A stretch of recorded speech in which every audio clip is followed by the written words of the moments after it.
مرحبا بكم. قبل ما نشوفوا هذا القصف الثقيل هذا، نتمنى اي واحد مش مشترك في القناة يشترك في القناة وديرنا لايك للفيديو. نخلوكم مع هذا التونسي يعني يقصف الملك بطريقته الخاصة، يعني استفزته هذه الصورة صراحة.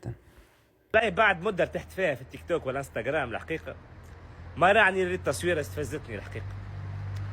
توا سميت روحك امير المؤمنين ديال الله، قلنا مثالش سموه امير المؤمنين، سميه امير الكون، تحبوا انتوما قمرة تحب انت خوي سمي، انا معاكم.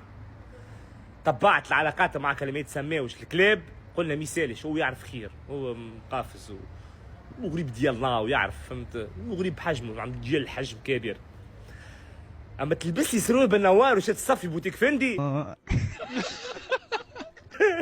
ليه خي يا معلم، ياك طلعت برشا ريرد. اعمل نفسك ميت، اعمل نفسك ميت. وقال لك كيف مطار يستنيو فيه بالماء باش يسقوا الورد اللي في السروال.